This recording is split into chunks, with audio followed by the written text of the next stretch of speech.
Welcome to the BEASTwriter family, where social media engagement is encouraged. I am your host, Ryan Sakamoto, and today we are going to break down and discuss the breaking news that Diana Rossini has just reported from ESPN in regards to Julio Jones being traded to the Tennessee Titans in exchange for either second-round picks and change or some kind of swap of mid-round picks. We don't know exactly the exact compensation because the trade hasn't actually officially gone down yet. But what we do know is it appears that the Tennessee Titans are in play for Julio Jones and will likely be his likely destination. So before we go ahead and get started and talk about that, I just want to say thank you and mahalo to each and every one of you for subscribing to my channel. Just be sure to turn on and flip on the bell notification so you get notified when I go live or when I upload content.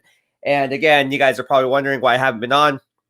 Well, you guys know I do a lot of other things other than just covering the NFL. We've been working hard behind the scenes on the BEASTwriter family logo. We are launching Bay Area rooted and BEASTwriter family swag. So be sure to be on the lookout for that as summer hits its mid-season form. It's getting hot here in the Bay Area and, of course, all around the country. So we're going to have some nice swag for you guys for those BEASTwriter family giveaways. Don't be Spencer Bailey for watching this. You were the last winner of the BEASTwriter family giveaway. I am shipping out that package, so bear with me on that. I am getting that out to you today, so be sure to look out for an email with your tracking number to make sure that you can track your package in case anyone tries to steal it. So without further ado, we're just going to go ahead and get started. But again, this is the BEASTwriter family giveaway. This is a Justin Smith signed autograph by yours truly, Justin Smith, the Cowboy. And we'll be launching this bad boy once we hit 3,000 subscribers. So we're almost there. And we're just going to go ahead and talk about it. Julio Jones, you guys are all interested. Look at these comments coming through. Kim Ferrison says, good morning, Beast, and good for the Titans. Yes, it's a good thing for the Titans. And I'm going to break it down as to why it's a good move for the Titans. Not just because they got a first-team All-Pro, perennial first-ballot Hall of Famer, the best of the best at the position. In fact, I had a discussion about this with my friend the other day at the gym, and we were talking about it. And I said, look, Julio Jones brings a different dynamic than any other wide receiver in the NFL today. And that includes the likes of DK Metcalf and some of the others, first-team All-Pros or perennial All-Pro, Pro Bowl players, whatever you call it. He just adds another dimension to the game. And to me, no wide receiver impacts the game more than Julio Jones does. We all remember what happened. And I believe it was the last game at Levi Stadium. What was that, a couple years ago, where Julio Jones single-handedly beat the San Francisco 49ers? All right, so we know what the type of impact he brings. It's an impact that hasn't been seen since Calvin Johnson retired. Megatron, Calvin Johnson. You all know who he is. And Julio Jones is just he's just different, man. He's just built different. He's just different. And I may be biased because I'm a Roll Tide fan, but you guys get the picture. The guy's a beast in his own right.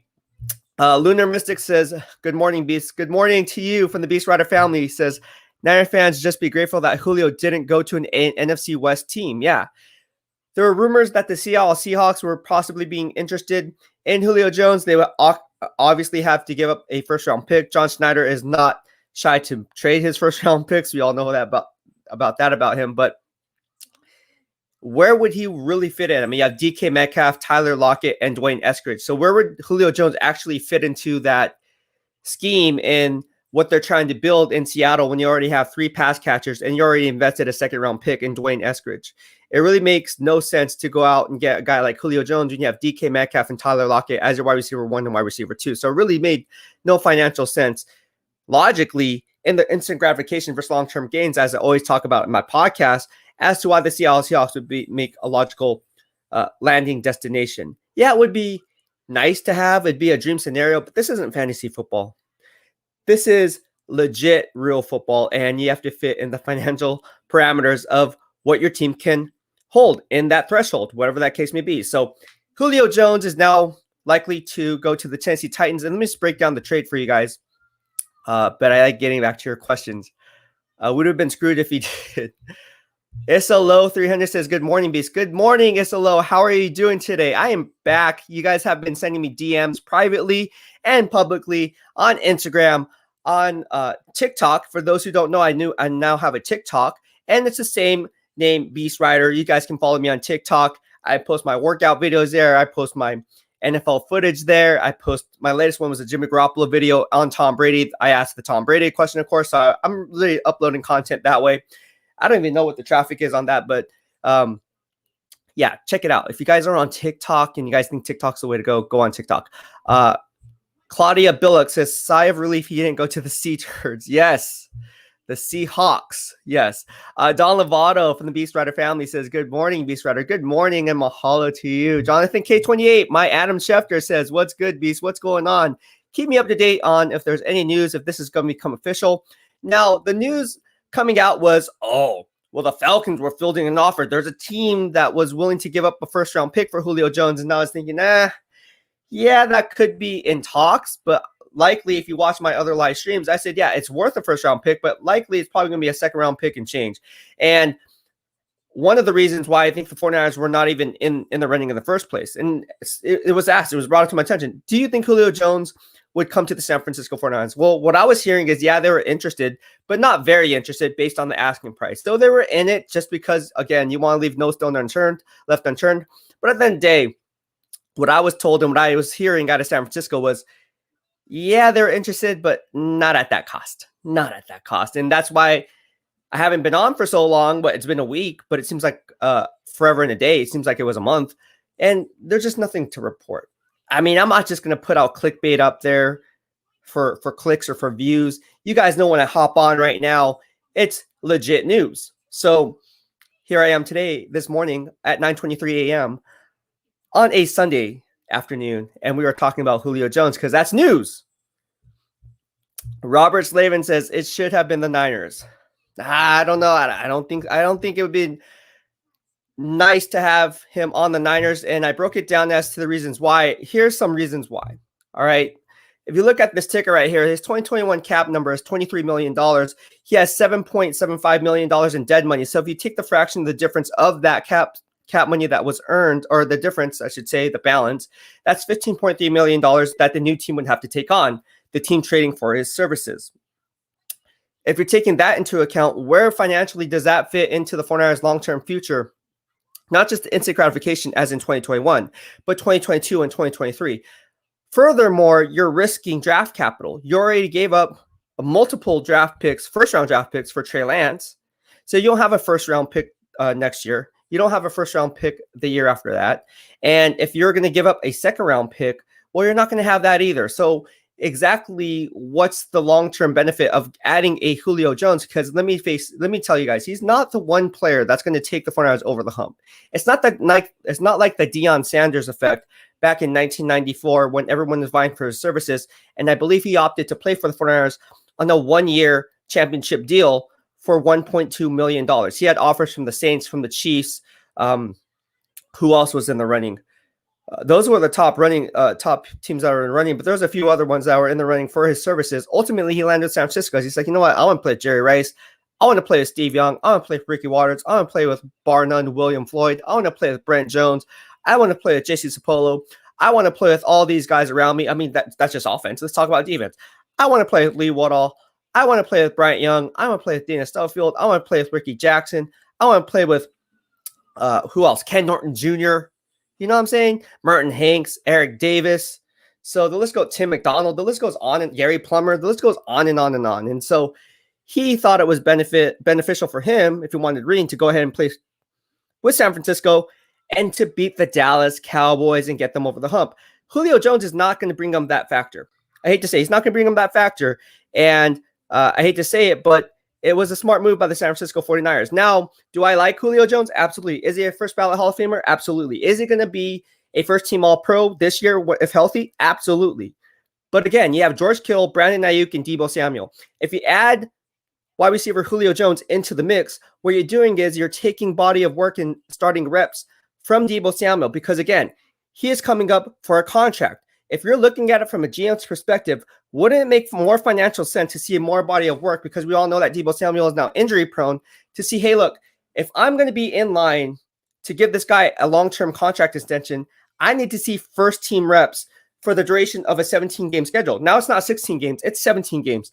And so if I'm going to do that, I need to see Deebo Samuel getting the reps, getting the snap counts. I can't do that and feel confident about giving Deebo Samuel a long-term extension if Julio Jones is there because he's not getting enough reps to warrant that long-term contract. There's a risk versus reward there. It doesn't make financial sense. And Deebo Samuel is a beast. Deebo Samuel should be earned that long-term extension. Now, whether that's going to happen, that remains to be seen because Nick Bosa is coming out. Fred Warner still needs to be resigned, and the domino effect has started. All right, so let's see what's going on here. We have Michael Miller up on here. Michael Miller, how are you doing today? I'm doing good.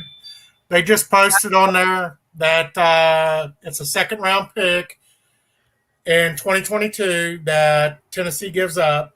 Atlanta sends back in 2023 a fourth-round and a sixth-round pick. Do you think it's a good move? I think Niners should have did it. $15 million ain't squat, especially when you're going to cut Jimmy G loose here shortly. You think he's going to be cut? Well, I don't think he'd be cut. I think he's going to be traded for. Okay. You know, I don't see us paying him 23 whatever it was and change. You know, when the rookie's looking pretty good in camp, from what I understand. Trey Lance is looking good, yes. But to me, the compensation that the Titans are giving up is pennies compared to Julio Jones' value. Big time. They got to steal. They got to steal. But financially, you just don't look at the $15.3 million this year, but you got to look at next year and then the year after that. So where financially does Deebo Samuel come into the picture? Because at the end of the day, Deebo Samuel has to be the guy, if you're looking at this trade financially, or whoever Julio Jones is going to, whether it's Tennessee Titans or somewhere else, that wide receiver who's kind of on the fence of being a borderline starter with a guy like Julio Jones stepping into that starting role, he's going to be like, you know what, like, okay, where does that leave me? So now there's some shakeup there. And to me, Deebo Samuel adds more, how do I say this? He adds another dimension to the 49ers offense than a player like a Brandon Ayuk or a Julio Jones. What happens when Deebo opens up the playbook? Right? What happens when Deebo Samuel gets injured and misses 7-8 games next year again? Well, here's the thing. That's the thing is if you're going to give him, if you're already giving up on him this year, then you might as well trade the guy. But if you're a smart GM, you want to see another body of work because it's only been 1 year that he's been injured. It's only been 1 year, right? There's so how about his college career? He missed quite a lot of time in there too. I'm going over his overall body of work. Okay. In the NFL, I say it time and time again, players are going to get hurt. Saquon Barkley gets hurt. Christian McCaffrey gets hurt. Players get hurt. Good players get hurt. Great players get hurt. How do they come back and bounce back for adversity? That's the thing that I want to see as a coach and as a GM, because at the end of the day, we need to see how how Deebo Samuel is wired. You know, we talk about all the skill sets. We talk about how he opens up the playbook, how he runs like a running back in open field space. We get that. I mean, we can regurgitate this all day long. What I want to see, and this is why people follow me in the BEASTwriter family, is I want to see how he comes back from adversity. Because to me, that tells me that this guy is wired differently. He's wired and has that championship pedigree to really take this team and help this team to get to the next level. I want to see what Deebo Samuel does, knowing that, hey, look, I know I have to prove myself. I know the fans are riding me. I hear it. I watch social media. I'm on Instagram. I'm on Twitter. I see all the haters that are saying, you know what, like, because I had a down year last year during COVID year, that they don't think I'm going to bounce back. Same thing with Nick Bosa. These two players that came out of the 2019 draft class are going to be wired differently. And I can tell you right now, I'll put it on the line. I will put my analysis and my predictions on the line. I'm not afraid to do it. The 2019 draft class of Deebo Samuel and Nick Bosa will ultimately be, in 2021, the catalyst for this team moving forward on offense and defense. Those are the staples of the foundational core of this team. Correct me if I'm wrong, but 2021, look out for Deebo Samuel and look out for Nick Bosa wreaking havoc on both sides of the football. And then the Niner fans are going to be like, dude, BEASTwriter was right. Deebo Samuel is going to go over 1,000 yards this year. Correct me if I'm wrong. I hope he does. But if he gets injured 5, 6 games, 7 games, misses that next year again, no way he's getting a long-term deal from the Niners. Right. The Niners switched over this year in the draft, as you can see, but they went for players that wasn't injury-prone. Remember, they looked at the defensive end from Georgia who had injury history. They passed on him. He was there for them. They don't want injury-prone players anymore. I would say it depends on the risk versus reward. I mean, I know the people in that scouting department. I know it's a risk versus reward for them. the risk wasn't worth the reward. Now, what comes down to it is there's been blame when I was a beat writer of the team. People come to me, strength and conditioning. Hey, Beast, like, what do you think about this? Like, what's going on behind closed doors? Hey, do you think they're? Hey, all I gotta say is look how many strength and conditioning coaches have came on since Harbaugh left. A lot. Okay. That is a big problem. I ain't saying that ain't a big problem. So it's deeper. When you peel back layers of the onion to get to the core, as I always like to say, it's deeper than what people are saying in terms of, oh, well, this player's just injured. I mean, yeah, players get injured. I get it. Some are more injury prone than others. And we can go back into high school, into middle school. Odds are you're going to get injured. If you played this sport long enough, you're going to get injured. It's a contact sport. There's some that get injured regardless because they're made of glass. I mean, there's people that are just, Glass Shillings. You want to talk about Glass? Glass Shillings, my good friend, Chaz Shillings, who was drafted by the Oakland Raiders at the time. 4.3 speed at a San Diego State University. My boy, injury prone, but had talent, right? So what happens? He's not in the league anymore, right? He was in the league anymore. So that's what happens. There's a lot of stuff see them handing out big deals to injury prone players. That's why Jason Barrett didn't get a big deal. He got a 1 year, $3 million. And I guarantee he probably won't get another big deal from the Niners. It'll always be a 1 year deal if he's going to stay. Right. It's a shame just because track record. You can't dish out that money. What D Ford do to him? Destroyed him. What Weston Richburg do to him? Destroyed him with the injury frame. Yes. Absolutely. Niners ain't going to have that happen again. Absolutely. No, I see your point, and it makes logical sense because fool me once, shame on me. Fool me twice, or fool me once, shame on you. Fool me twice, shame on me. So we know where this is going. At the end of the day, though, again, I don't like people who are down on Nick Bosa. I don't like people who are down on Deebo Samuel. I'm about to I'll make a custom jersey with Deebo Samuel and Nick Bosa. Come on, I'm in the one. Just have the number 19 on there. It's 2019 draft class. Those guys are going to be beasts, bro. I'm telling you, man. I pray to God they are. They're going to be. I'm telling you, man. Deebo Samuel, bro. I know how he trains. I talked to his trainer. Bosa doesn't have another ACL to give out on him again. He's done had both of them surgically corrected. Hopefully, they don't give out on him no more. Have you ever heard of double ACLs? Yes. it happens. Rarely. I broke down the ACL. Not happening. It is. Do you know that? 15. Okay. Do you know the age where ACL injuries occur? The most common age group? 15 to 16. 15 to 25. 15 to 25. Yeah. All right. Of those injuries, right? How many of those are non-contact? I'd say probably 40%. 70%. Is it 70%? Yeah. 70%. So what I'm saying is it happens. These things happen, right? Now, what we have to look for, Michael, to your point and to your credit, is a lot of it develops arthritis in the effective knee. Okay, in the effective knee. So if you're having ACL injuries like Nick Bosa, I'm not saying Nick Bosa is going to develop arthritis, but chances are you're going to develop arthritis. And that's chronic condition. That's not good. No, but they can clean arthritis out easier than they can fixing an ACL these days. That's very true. That's very true. So, thank you so much, Michael. I appreciate the love, man. And I love your background. Love that Jerry Rice. It's better than my Jerry Rice right here. Need to get a Joe Montana to put beside it. Oh, yeah. Oh, do you have that? I need a signed Joe Montana. I'm waiting until he's out in Vegas again signing them. A friend of mine goes out there and he'll get me one. Oh, next time he's out there signing them. That's where I got that one from. Who do you have? You have Alden Smith in the background? See Alden Smith back there? I've got 50, 60 jerseys. 50, 60 jerseys. That's crazy. Yeah. Is that Alden Smith, though? That's Alden Smith. My favorite player of all times until Colin Kaepernick came along. Oh, there you go. Yeah. All right, man. Well, thank you so much, Michael, for tuning in, man. I appreciate the love. All right, mahalo, bro. All right, so we have Joseph Langet wanted him, but I'm glad we didn't. Okay, we have Charles said Atlanta wanted him too much, but not many team was willing to buy. Spencer Bailey says, "Up, Beast, how are you doing today, bro?" I'm doing great, Spencer Bailey. I am going ahead and getting your package out today. It's been a long while, so stay tuned for an email with your tracking number for the BEASTwriter family giveaway. You were the lucky winner. And I need to get that out to you. Fortnite's Ultra Report, welcome back, Beast. I miss you. Also got a new logo. Nice. Thank you. And I like it. I like the 49. Oh, I see it. Okay. Yeah, it's pretty cool, man. Good job. Did you design that yourself? Looks pretty nice. All right. There's a lot of stuff going on. And I see a lot of people on Facebook who are chiming in. Joseph Langit, thank you so much for the love and support. Do me a solid, man, and get yourself a YouTube account. Just open up a new web browser and just go to youtube.com/BEASTwriter so you can be entered for our Family Friday giveaways. It's good stuff. Ask Spencer Bailey. He's going to be, he's the latest winner, and he's going to be getting something soon.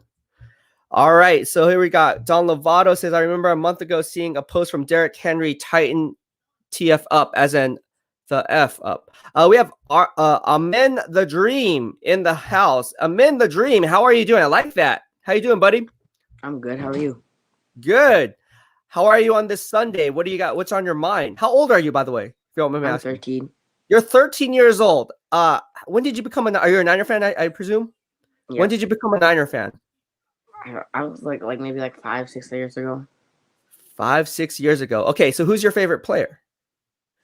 Probably right now, George Kittle. George Kittle. Okay, before, like all time favorite player. Colin Kaepernick. Colin Kaepernick. Okay, all right. Well, I like your room. I like your setup. I like those lights in the background. Those are dope. I wish I had that on mine. What's on your mind, my man? The thing is, I woke up this morning and I saw the Julio Jones trade. And the fact that the Niners didn't trade for Julio Jones and they only had to give up a second and a fourth makes me upset because the Niners could have gotten Julio Jones as a future Hall of Famer, and that would help Trey Lance out a lot. Because I thought the Falcons were gonna get way more, at least 2 seconds and a fourth or something like that. But they only got 1 second and 1/4, and then they also gave the Titans a sixth, which I would have taken that. If I was the Niners, I would have traded that much to get Julio Jones. But since we didn't get Julio Jones, I would trade for Stephon Gilmore and J.C. Jackson immediately because the Niners need a cornerback position fix so badly. Because if Jason Verrett gets injured this year, our cornerbacks are garbage. Ambry Thomas and Diamond Lenore, they're both rookies, so they are going to struggle year one. Jeffrey Okudah struggled year one. All AJ Terrell struggled year one. All rookie cornerbacks struggle year one. So if Jason Verrett goes down this year, Emmanuel Mosey, those guys, they're not starting cornerbacks on any other team besides the Niners. You don't think Emmanuel Mosey is a starting cornerback? I like Emmanuel. I think he's a starting cornerback. I also thought that the best play would have been to went ahead and re-signed Ahkello Witherspoon. If they would have re-signed Ahkello Witherspoon, they would have been set. And anyone who wants to disagree with me with that, that's fine. I have my own grading system. I developed it. He was playing at a first-team All-Pro level in my grading system for the better half of the last 5 or 6 games. I can go. There's a podcast on that, so if you want to go back and see my grading system on that, he was balling out of control. Now he goes to Seattle in that cover 3 similar scheme. You wonder why he went to Seattle. Ahkello Witherspoon is going to be a monster. I'm telling you guys right now. Like, Dante Whitner can call him soft all he wants. I mean, that's fine. Dante Whitner is not soft. He's one of the hardest hitting safeties, so he would know. But I wouldn't call Ahkello Witherspoon soft. I think he's going to have one heck of a year. And they could have easily rectified the problem that you just said by re-signing Ahkello Witherspoon for at least one more year. Just like Jimmy Garoppolo. Just give him one more year. Prove it. You know what I mean? Like, what do you have to lose? Instead, now, like you said, they have to trade for a player like a Stephon Gilmore. They're going to have to give up more draft capital, right? Because they don't have any assets that they want to give up in a championship caliber team. So at what point do you take a look at yourself in the mirror and be like, okay, well, did we F up? Should we have gotten the guy in-house, kept the guys in-house and just rolled that way? Yes, they do need boundary cornerback help. Because if Jason Verrett does go down, they're in trouble. K'Waun Williams goes down, their only slot cornerback. Look, what they should have did is they shouldn't have drafted Aaron Banks. All right. Asante Samuel. Yeah. Okay. Make me GM. Make you GM. We will get it right. That was a dumb move. Okay. Now I'm not saying Aaron Banks is not going to be a good player. I'm not saying that. He could very well be an all-pro player. I don't know. You don't know. We don't know.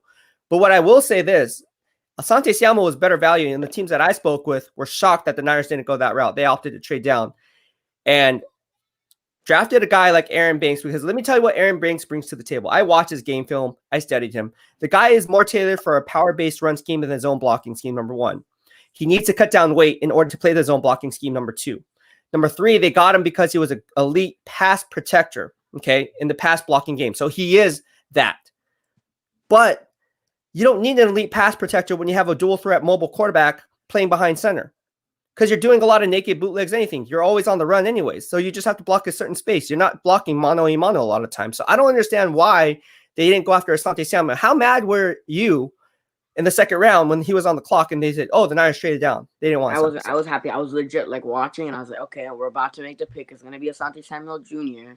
And then it wasn't Asante Samuel Jr. and we traded to the Raiders and we drafted Aaron Banks. And then what made it worse is that he got drafted a pick before we drafted Aaron Banks, which makes you upset, right? Because that position of Aaron Banks, I don't think that was necessary. Cornerback was more need for us, and Asante Samuel Jr.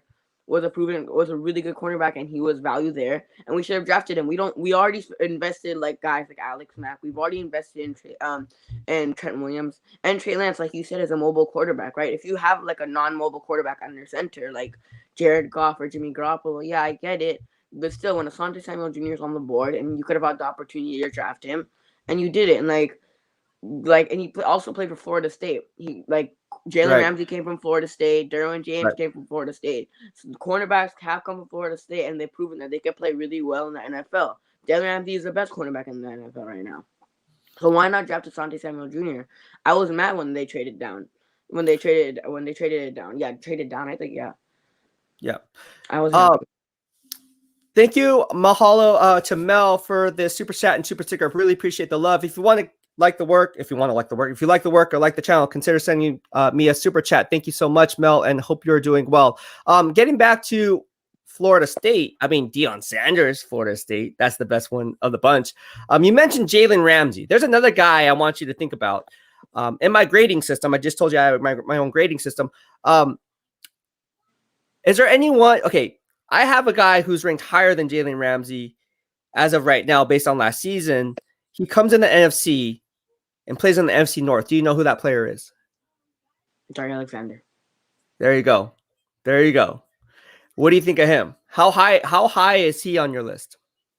He's second best cornerback in the league, in my opinion. He's your second best cornerback. Not over Jalen Ramsey, because Jalen Ramsey locked down guys like DeAndre Hopkins and DK Metcalf, who are bigger than him. And DeAndre Hopkins, you could argue, are the top two best receivers in the league. So he locked down both of those guys, and he's done it. So, if you can lock down the best wide receivers in the league, you should be called the best cornerback in the league. I know some people say Xavier Howard because he had the most interceptions. No. Interceptions. I don't like to base cornerbacks off interceptions because you're basing a cornerback on how much he gets targeted, right? So if Jalen Ramsey doesn't get targeted and Xavier Howard gets targeted a lot and he has 9 interceptions, Jalen Ramsey doesn't have any interceptions. That doesn't mean Jalen Ramsey is a bad cornerback. It's just that he doesn't get targeted as much, which is really good because nobody wants to throw on his side of the field. No, exactly. You hit it on the nail.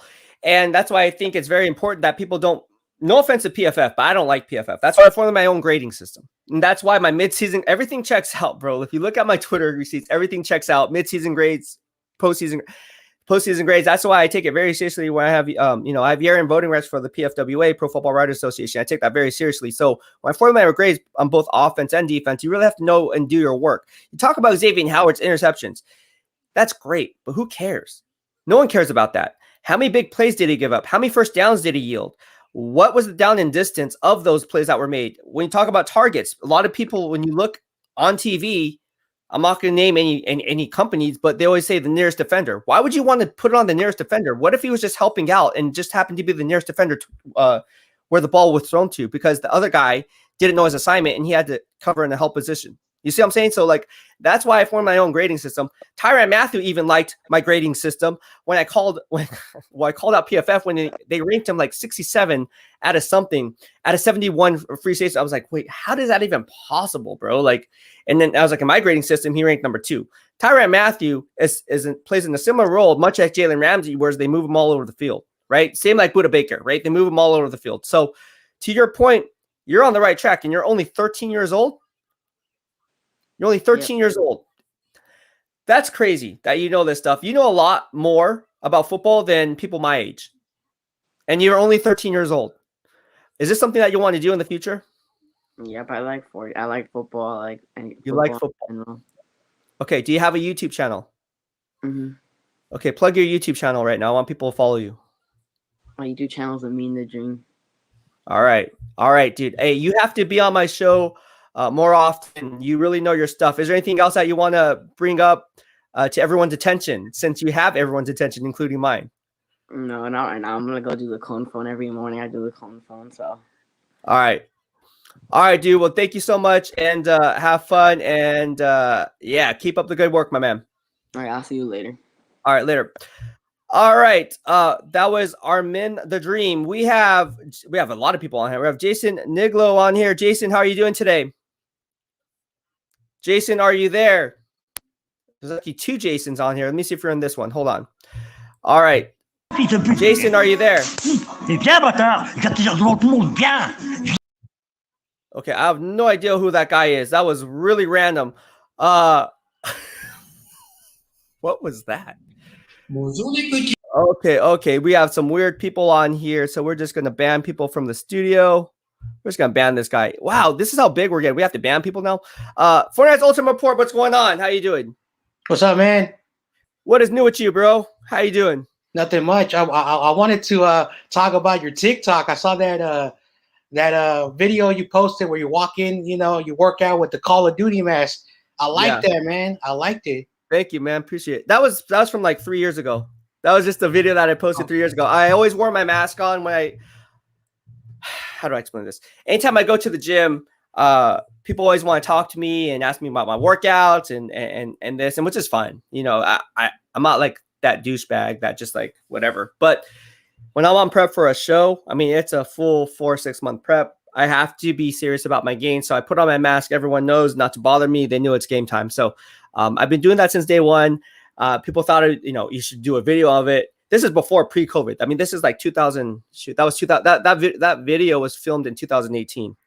And so I guess I was ahead before my time, kind of, so to speak. But yeah, it's dope, right? That's actually my rave mask, dude. Yeah. So when I used to go raving, yeah, for those who don't know, yes, I'm a huge raver, I guess you'd say raver. Yeah, raver. And yeah, I wore that mask. But yeah, dope video, right? Yep, I like it, man. I think more people should go watch it, man. Like it's like inspirational, things like that. Thank you, man. Appreciate the love. What's on your mind right now? So I saw your new logo. Congratulations on that. What do you got going on? You just emailed me too. I just saw your email this morning. I'm definitely happy to hop onto your show. Shoot, I don't know. What's today? Today's Sunday. We could possibly do it today if you want. I don't know if you want to do it later today. I got hit my workout obviously later, but today would probably be a good day to do it.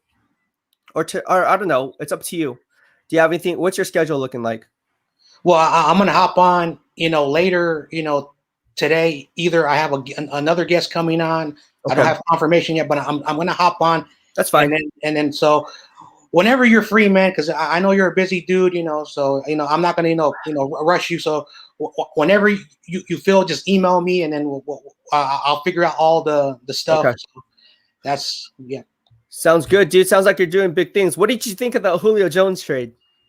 Yeah, see, I woke up and I don't make videos on Sunday because I do need a day off and spend with the family, the friends, everybody. But then I saw Julio Jones, so I was basically rushing to make a video so I can get the traffic in.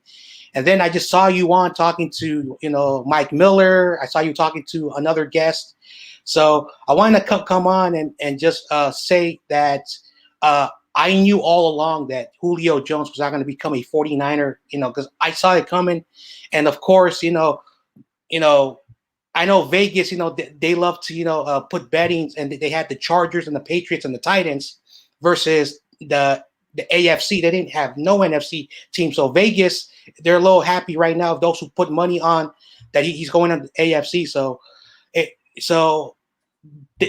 they must have saw something that he was not going to come to no NFC team. So right. So that's Julio Jones. The situation. So we'll see how that works out. I don't know how they're going to pay. Because their cap is really low, but they'll figure it out. So that's what's going on. And then also I hit 700 subscribers last week.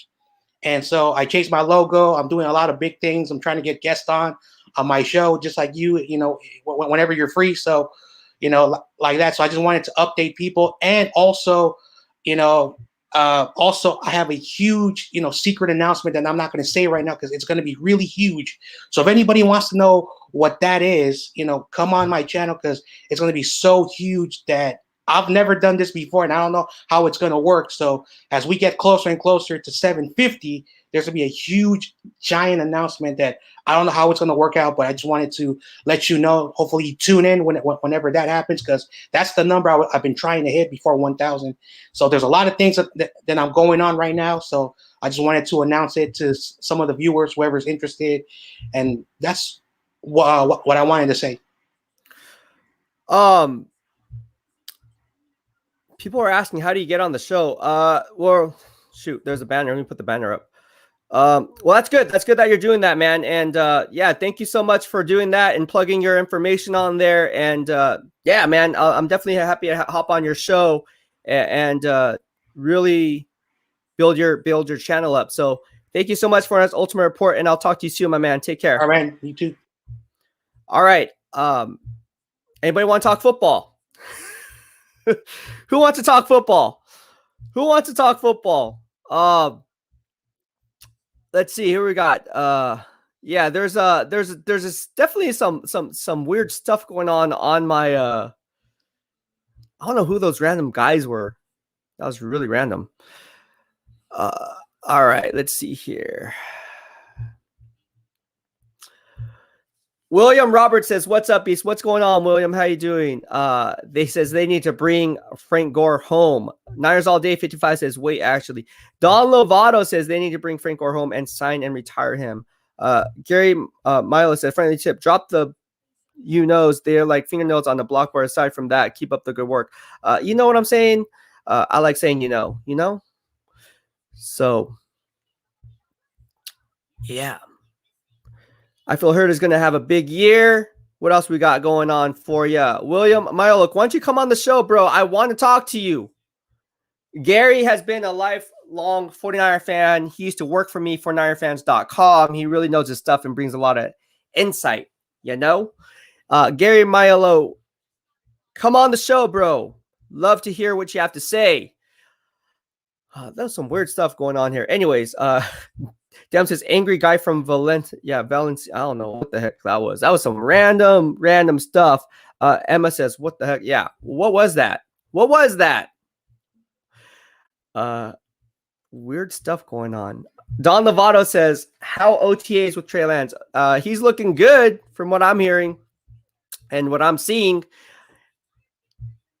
I mean, it's OTAs. I mean, I don't really judge a player. If you guys follow me and you've been following me over the years, or if you're new to follow me, this is how I do it. I don't put too much stock on OTAs. I don't put too much stock until training camp rolls around, because that's when everyone's in pads. That's when I get to see live action. So I really don't put too much stock into it. Big Des from the BEASTwriter family says Banks and Sermon will be the huge additions.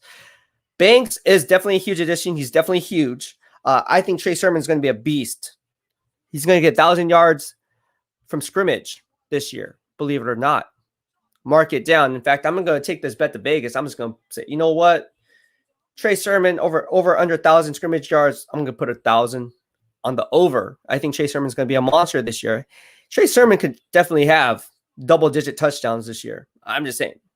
Trey Sermon could be the sleeper for Offensive Rookie of the Year. Trey Sermon. Yes, Trey Sermon. Do not sleep on Trey Sermon. Trey Sermon's going to be good. Really good. Demigod says, what do you think of Lamar Jackson?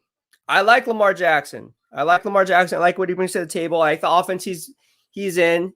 He's obviously playing under Greg Roman, and we all know what happened when he had Colin Kaepernick. So Greg Roman is known to use the power-based run scheme, utilize the fullback, not take the quarterback out of his comfort zone. Lamar Jackson is elite. Top 5 quarterback, no doubt about it. Is he a top 3 quarterback? No, I would say he's not a top 3 quarterback, but he's definitely in the top 5 discussion for sure. Don Lovato says, when are you going to start training Aaron Banks? Well, when he messages me and says, hey, BEASTwriter, what do you know about lifting? I'll be like, okay, let's get in the weight room. I'll show you what's up. You can do it. As I take my pre-workout right now, going to the gym. Yes. If you guys don't know, sponsored by Evo Gin. This is not a sponsored ad, of course. But yeah, get your pre-workout in on this Sunday afternoon to kick off your Sunday. Aaron Baines. Okay, so people are asking me, since you work out, what do people need to do or players need to do in terms of what they should work out on? To me, I don't care if you lift 5 pounds. I don't care if you lift 75 pounds. It doesn't matter. If you can play ball, you can play ball. Hey, if you're a first-team All-Pro and you're playing ball and eating Panda Express like George Kittle, I don't care. You can do whatever the heck you want. But if you're not, then we're going to have issues. Like, okay, we have to change something up. Not conditioned as well. You're getting hurt. Why is that? Are you not stretching properly before your pregame? How many times do you watch players practice during stretching and they're not taking it seriously? And then they get injured. They're just going through the motions on the karaoke. You guys know what the karaoke is? Happens all the time. I can do a demonstration of that at the gym. There's a lot of different exercises that they do across all NFL teams. They're pretty standardized, working on the hamstrings, working on mobility or flexion, this and that. A lot of times the players don't take it seriously and they get hurt, especially during training camp. You'll see certain players happens every year. Oh, why is this player? Oh, injured his calf. Oh, pulled a hamstring. Oh, is he not stretching enough? Is he not taking the stretching seriously? Jerry Yang, my man, says Herd Meter was allowed back into the training field. Have you, or are you planning to go to training camp? Do I plan on going to training camp? I guess I could if I wanted to. I could probably get credentials for it. But we'll have to see if I really have the time to go to training camp, because I'm covering all 32 NFL teams. And if I'm not there, then I won't be able to come on here, and I won't be able to break news like on Julio Jones. Then I wouldn't be able to keep up with other things. So, yeah. In answering your question, if you guys want me there, I could try to apply to get some credentials and probably be there for, X amount of days. But we'll have to see. We'll have to see, because at the end of the day, it's like I don't just cover Niners anymore. I cover all 32 NFL teams. It would be cool to go back to my old stomping grounds and say what's up to my fellow colleagues. Like, hey, Beast is back. Beast is back. And then I can talk to Javon Kinlaw, who I'm his biggest inspiration. Then he can be like, oh, man, there's BEASTwriter. And then Eric Arnstead be like, oh, damn, BEASTwriter's back. That'd be the time and the date. All right. If you guys have any questions, shoot them my way. If you want to, this is a live stream, guys. If you guys want to call in, go ahead and shoot that live stream. Call in here, and you guys can holler at your boy, and we can talk football. We're just going to talk about the Julio Jones trade. For those who don't know, Julio Jones is going to be traded to the Tennessee Titans for a second-round pick, I believe a fifth-round pick. Let me just look at it right here by Diana Rossini. I had it up here for a moment ago.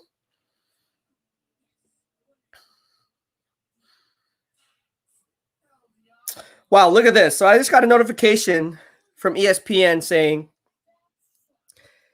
a sticker shock. 49ers rookies hit with hard life lesson as they attempt to get settled in off the field. Let's see what that is. $1.96 million for a home here in the Bay Area.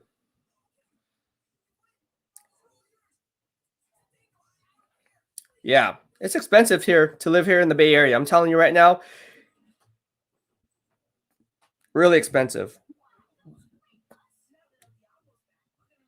Yeah. So I guess these 49ers rookies do not know the harsh conditions they're in living here in the Bay Area. It's very expensive. It says a 901,000 square foot 2-bedroom apartment rents for $800 to $1,200 per month. That's close to Lambeau Field. Can go up to $3,000. Oh my gosh. Basically, a single family home in Trey Lance's hometown of Marshall, Minnesota, the average sales price for a single family home in that area is $198,685 with an average size of about 2,100 square feet. Where the heck do you find that in the Bay Area? For only not even $200,000, you can get a 2,100 square foot home. A 2-bedroom apartment averages $700 per month. Man, Bay Area is expensive. It is expensive. All right, so let's see what all the comments we got here. Big Des says, far as injuries, could it be that guy don't take their workouts serious, or could it be that they are training too vigorously? Could be a combination of both. Could be that they're not prepped properly. They didn't take the offseason program properly. They weren't training on their own, getting conditioned properly. So when they hit the field, they're not hitting their midseason form in stride, which is why a lot of the players, seasoned veterans, are always hitting their midseason stride after the second, third game instead of the actual midseason stride, which is what the 8th game of the season, 9th game of the season. And that's because their bodies are just conditioned and wired differently. They have that muscle memory intact over the course of the years. So it could be a hand in hand in both. It's not just simply one thing over the next. It's a combination of things. And again, it tailors to each person. One person might be doing something wrong. The other person might be doing something right. You really don't know. It definitely depends on the person. Gabriel from the BEASTwriter family says prices aren't cheap in California overall. Yeah, it's just crazy expensive here in the Bay Area. Lunar Mystic, the houses are overpriced here in the Bay Area. Tony Vang says, what up, Beast? Do you think Jason Verrett will also be able to stay healthy and play like he did in 2020? Tony Vang, thank you so much for your comment and welcome to the BEASTwriter family. To get it back to your question, I am hopeful that Jason Verrett can stay healthy because, again, he signed a 1-year prove-it deal to return because he's betting on himself, not betting on getting injured. So if he does get injured, you can bet your top dollar he'll do everything in his power to stay on that field because he has everything to lose and also everything to gain, right? Because he's betting on himself.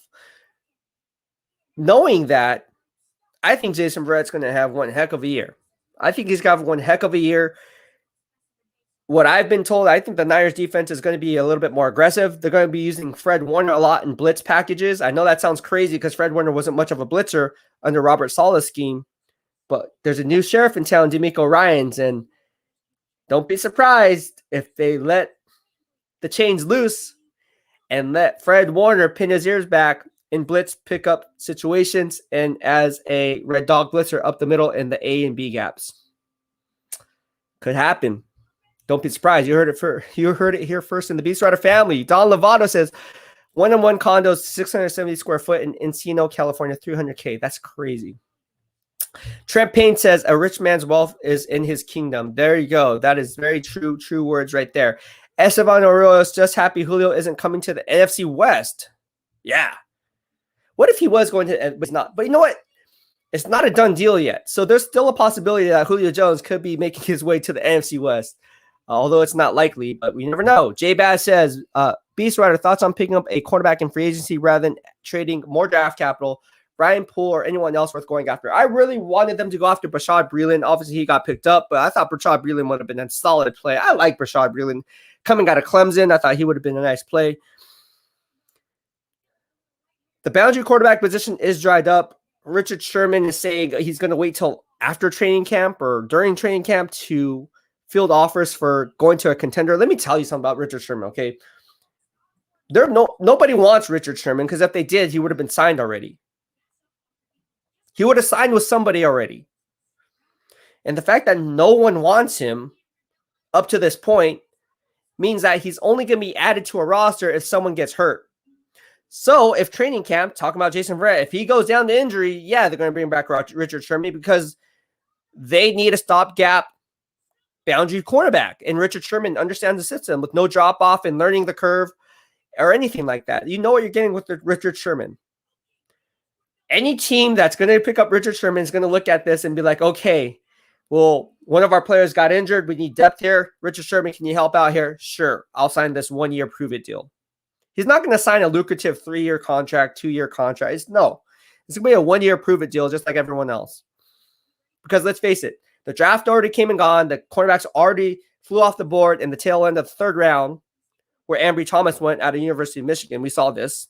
Broke it down brick by brick on all 16 NFC teams. You guys know where I'm going with this. The market has dried up for Richard Sherman, and it's not a surprise here in the BEASTwriter family. Tony Vang says, will the 49ers re-sign Verrett if he stays healthy and plays great? I don't know. That's a good question. Do they have enough money? They still have to re-sign Fred Warner. Nick Bosa's coming up. Debo Samuel's coming up. I don't know. Mr. Teenage said, it is a done deal because all depends on Titans defense in next year's playoffs. Don Lovato said, breaking news, Julio Jones feels physical. Yeah, that would be crazy if he failed his physical. That would be definitely something to be on the lookout for.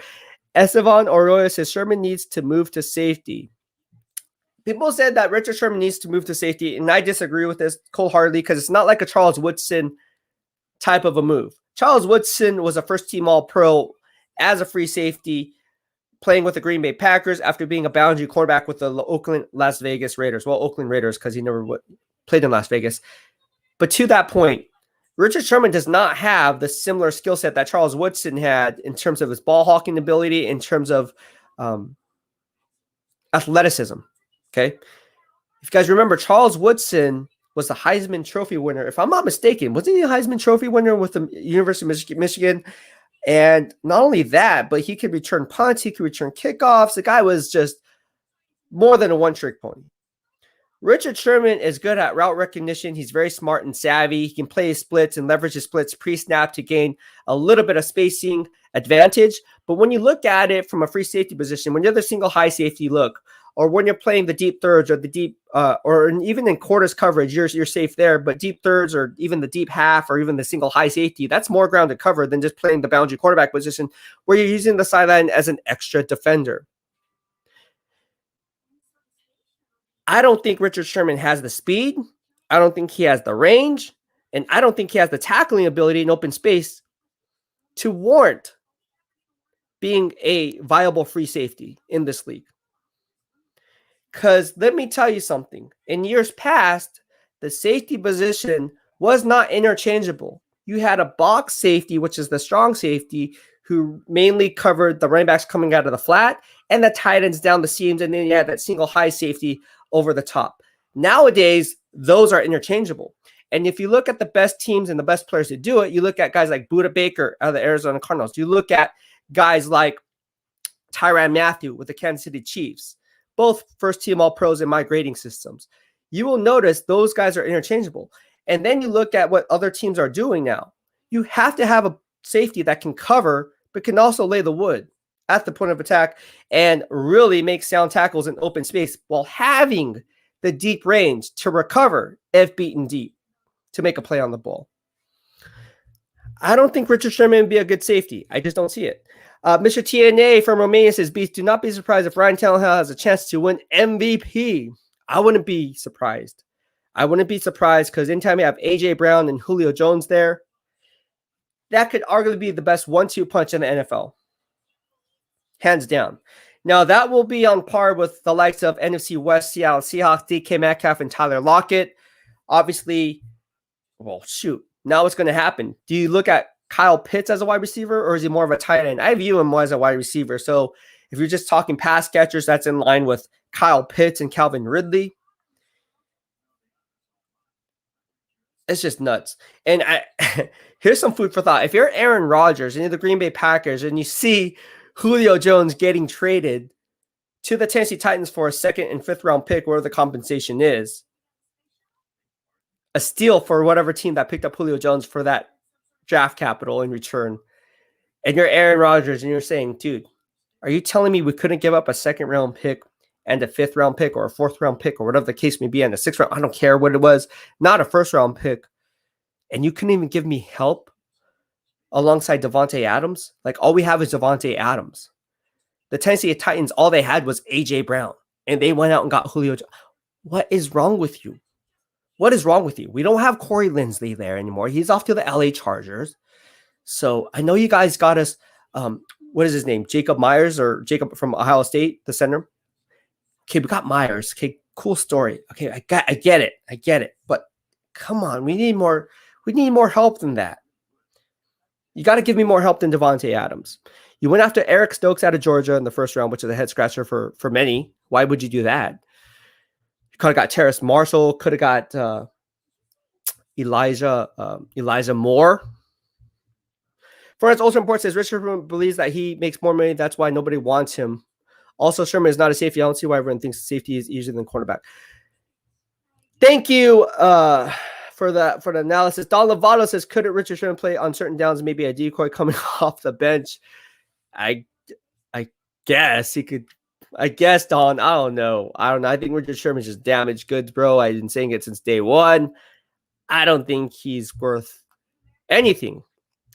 Let's go ahead and take a look at what else is going on and trending around the NFL. For those who don't know, Ronald Blair is now moving back onto the New York Jets. If you guys followed me, you guys know I'm a huge fan of Ronald Blair. Even gave him the nickname Optimus Prime for his ability to basically work with a body analysis, shrinking his body to X amount of weight or blowing it up to X amount of weight.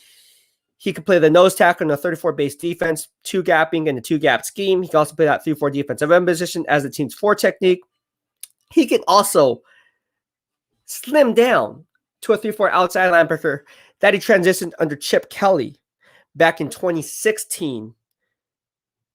And that was some fun to watch. If you guys want to see my videos on that, Ronald Blair, to me, was an absolute steal for the New York Jets. I thought he should have returned with the San Francisco 49ers, but, you know, injuries happen. Tore ACL, right? Tore his ACL against the Seattle Seahawks. And I believe, what was that, Sunday night game? I believe it was a Sunday night game or a Monday night game. It was a game under the lights. And he made that tackle for loss, I believe, or it was a short gain or short loss, whatever it was. Minimal gain, minimal play, and made a hell of a play in the backfield, if I'm not mistaken, and tore his ACL. I have high hopes for Ronald Blair. Great dude, great person. Hope nothing for the best for him. All right. My man, JP Edward de Dios, Arizona Cardinals fan, says, how does Julio change the Titans offense? They like to run the ball in the 4th. Well, one, it changes it a lot because it gives them someone that can take the top off the defense. A.J. Brown is more of a guy who works the middle of the field, is more of a guy that you can kind of play. Well, I wouldn't call him a slot receiver, but he's more of a guy between the 20s, so to speak. Julio Jones is a split end wide receiver. You just run 7, 8, 9 makers and he'll get open. He'll get open. You can run those bubble screens for him maybe once in the blue moon, but I mean, that's left for literally AJ Brown. And I think what he's going to do is going to help Ryan Tannehill's progress, because what you do now is you open up the playbook downfield, because you guys got to remember they lost Jonius Smith, their tight end who runs down the seams. Jonius Smith is now with the New England Patriots. That was a huge blow to Ryan Tannehill. So if you're looking at it from a target perspective, who's going to fill that target void? Julio Jones. So Julio Jones is going to bring an added dimension outside the 20s, or not outside the 20s, but outside the numbers, I should say. And really as a split end wide receiver where he can kind of do a lot of window shopping, a lot of move around in motion, but that will also open up the middle of the field for A.J. Brown to operate from. So it gives him more real estate to work with. And again, Derrick Henry, it's going to open up stacking the box. No longer can teams just stack the box, because let me tell you something. If you have a tight end, use him as a decoy running down the seams, well, now that strong safety or that free safety, however they line them up, is going to have to be put to a decision, because you know that Julio Jones is on the other side. And if you're the safety, you either have to take the inside guy or the outside guy and give that boundary cornerback some help, even though he has the sideline as an extra defender, because Julio Jones can split that wide and just go straight and add that added needed separation at the top of his route, because he has that second gear. So when you do that, now the middle of the field is wide open to operate from, and that's why he's going to open up that playbook. And Ryan Tannehill, to Mr. TNA Romania's point, could be the Super Bowl MVP, could be the MVP of the year, because of the fact that he has Julio Jones in his repertoire now. So it's going to be interesting. It's going to be, wow, there is a lot of stuff going on here on this Sunday. Crazy. Forn's Ultimate Report said, do you know info with Green Bay Ariels? Also, what are your thoughts? Do you know info? Yes, I do. What are our thoughts on Aaron Rodgers? Well, no one really knows that one. I don't have any insight on that one. As far as Aaron Rodgers. Mr. Tina says, if Romania football team loses after 51 years to England, the Titans will win the Super Bowl 2021, 2022. So are you saying the Tennessee Titans are going to win the Super Bowl this year? That's going to be crazy. That's going to be crazy if that happens. I don't think the Tennessee Titans are going to win the Super Bowl this year. I just think they have too many holes. Now, don't get me wrong. They have some roll tide roll players in Derrick Henry, Julio Jones, two of my best and favorite players in the NFL today. But when you look at their roster, let's just pull it up. Let's pull up the Titans roster, right? They have good guys, right? We all know that they lost Jack Conklin last year to the Cleveland Browns, but they also already have Taylor Decker, right? They got Taylor Decker there. They have, sorry, not Taylor Decker, Taylor Lewan. The Taylors. They have Taylor Lewan there at left tackle. They have Roger Saffold. They have Ben Jones. He's okay. Nate Davis and Kendall Lamb. But they did get Dylan Raduns from North Dakota State University, who obviously played with Trey Lance. So the offensive line is, it's okay. It's okay.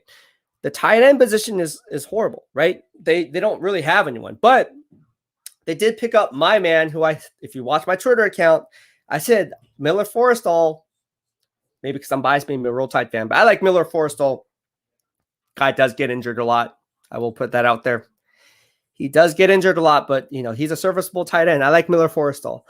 They did pick him up, so I like that. But is he on the talent level of Jonnu Smith? Absolutely not. Absolutely not. So I think they're going to be hurting a little bit. But Julio Jones, that's why they needed him. Now you have Julio Jones. Add Julio Jones into the mix.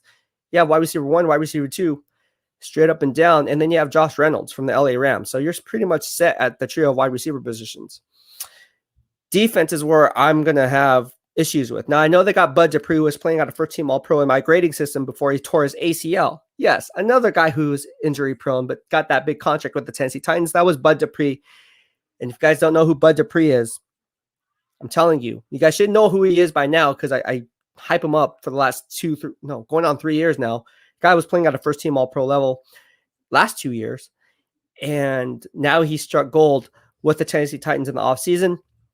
He's going to be a player. Harold Landry, obviously a very serviceable player. I really like Jeffrey Simmons, the 3-4 defensive end position. Jeffrey Simmons was a first-round pick who slipped because of off-field issues. So, he had some character concerns. Obviously, had an injury as himself. I believe he had a torn ACL, another torn ACL guy. But the value was there, and they went after and got Jeffrey Simmons, who has been playing lights out since being healthy. So, again, people were saying, oh, well, Deebo Samuel's getting, look, I'm just listing players off. Again, if you're going to talk about one specific player on one specific team, you need to know all 32. I just listed how many players on this very good Tennessee Titans team, and a lot of them had what? ACL injuries. So injuries happen, guys. Injuries happen, okay? They do have Kevin Byard, who I really like at free safety. Janoris Jenkins is he's all right. He's serviceable, not great. And they drafted Caleb Farley. Again, injuries. So NFL is a contact sport. I don't know what else to tell you guys. I don't know what else to tell you. Tony Vink says, is Brandon Ayuk and Raheem Mostert injury detrimental going into the season? Mohamed Sanu, wide receiver 3. Will Robbie Gould still be good for us? Robbie Gould is serviceable. I don't know if he's going to be good for you guys, but he's going to be serviceable. Mohamed Sanu as a wide receiver 3. I'm not so comfortable with that. That experiment failed. That's why they got rid of him last year. So why would they bring him back? That's how bad that they're looking at wide receiver 3. Raheem Mostert, Brandon Ayuk. No, the injury, not a concern for me. Raheem Mostert, yes. Brandon Ayuk, not so much. I think he'll be fine. And yeah, that answers pretty much all the questions. Mr. TNA says, it is huge because England cannot beat us. Well, that'll be something to watch. Well, all right, guys. I think that's going to wrap it up for this specific podcast. Again, thank you and mahalo for the love and support. If you liked what we had to provide here in the BEASTwriter family, be sure to hit the subscribe button in the lower right-hand corner of your screen as you stay up to date on all things Beast in real time. Thank you so much for tuning in, and be sure to like, share, comment everything, because if you don't, you won't be entered for our BEASTwriter family giveaways. And in order to do so, here it is right here. To subscribe, just go to youtube.com/BEASTwriter.